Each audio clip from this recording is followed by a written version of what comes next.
बनावट शालार्थ आयडी प्रकरणामध्ये आर्थिक गुन्हे शाखेने मोठी कारवाई केली। यामध्ये प्रशांत वडिले याला धुळे इथून ताब्यात घेण्यात आले। नाशिक येथील बहुचर्चित बनावट शालार्थ आयडी घोटाळा प्रकरणात महत्त्वाची कारवाई करण्यात आली आहे। तपास यंत्रणेकडून मिळालेल्या माहितीनुसार अटकेनंतर प्रशांत वडिले याला धुळे जिल्हा न्यायालयात हजर करण्यात आलं होतं। त्यानंतर पुढील चौकशीसाठी पोलिसांनी कस्टडीची मागणी केली होती। प्रशांत वडिले याची नुकतीच Republican party of India Athawale शिक्षक आघाडीच्या धुळे जिल्हाध्यक्षपदी निवड झाल्याची माहितीही समोर येते। त्यामुळे या अटकेमुळे राजकीय व सामाजिक स्तरावरही चर्चांना उधाण आलंय। प्रशांत वडिले याच्या अटकेनंतर बनावट शालार्थ आयडी घोटाळ्याचा तपास अधिक वेगाने होण्याची शक्यता वर्तवली जाते। या प्रकरणात आणखी काही नावे, आर्थिक व्यवहार आणि संबंधित कागदपत्रांची माहिती तपासून समोर येण्याची शक्यताही वर्तवली जाते। या सर्व बाबींचा आता तपास यंत्रणांकडून तपास सुरू झालाय। जो प्रशांत वडिले आहे याच्यासारखेच अजून धुळे जिल्ह्यात 3 मोठे मासे आहेत आणि या 3 मोठ्या मासांचे 7 छोटे पिल्लू आहेत। असे टोटल 15 जे लोक आहेत मेन मोठे या 15 मोठ्या लोकांवरती देखील यांची सुरुवात ही आजपासून होऊन गेलेली आहे। हे असं संपूर्ण महाराष्ट्रातल्या जनतेने लक्षात घ्यावं। खास करून बनावट जे शिक्षक आहेत त्यांनी सुद्धा ही गोष्ट लक्षात घ्यावी।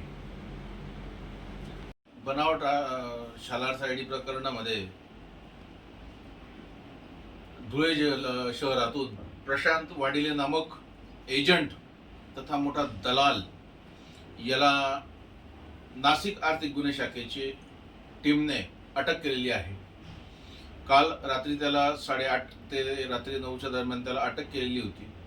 सकाळी त्याला रात्रभर देवपूर पोलीस स्टेशनच्या अंतर्गत त्याला ठेवण्यात आलेलं होतं आणि सकाळी नाशिक आर्थिक गुन्हे शाखेच्या पोलिसांनी त्याचा ताबा घेतला। आता विषय असा की या प्रशांत वाडिलेच्या तब्बल 65 शाळा त्याच्या आहेत ऑन रेकॉर्ड आणि त्यापैकी त्याच्या 2च शाळा त्याच्या चालू आहेत जमिनीवरती। बाकीच्या सगळ्या त्याच्या शाळा ज्या आहेत या सगळ्या सगळ्या शाळांची नावं आहेत।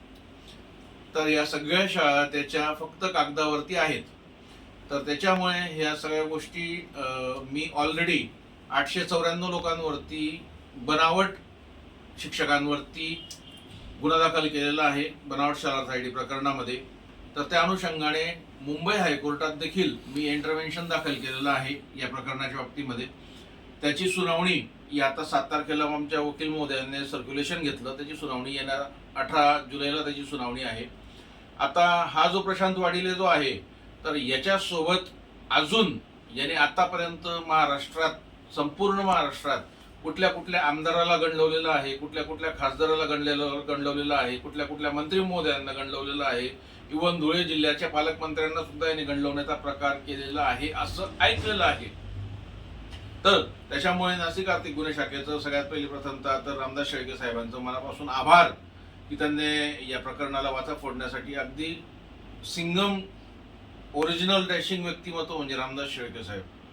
त्याच्यामुळे या प्रकरणाच्या बाबतीमध्ये मी जास्त काही सुचवत न करता एवढंच सांगेन की नाशिक आर्थिक गुन्हे शाखेने आज जे प्रशांत वाडिलेला उचललेलं आहे ते खूप चांगलं झालेलं आहे आणि आजपासून धुळे जिल्ह्याची सुरुवात झालेली आहे। धुळे जिल्ह्यात आजपासून बडे मासे तसेच बनावट शालार्थ आयडी धारक शिक्षक जे आहेत यांना सुद्धा उचलण्याचा कार्यक्रम करेक्ट पद्धतीने केला जाणार आहे। स्टार 24 फास्ट न्यूज साठी माधव खाबिया सह राजेंद्र राठोड, नाशिक ग्रामीण।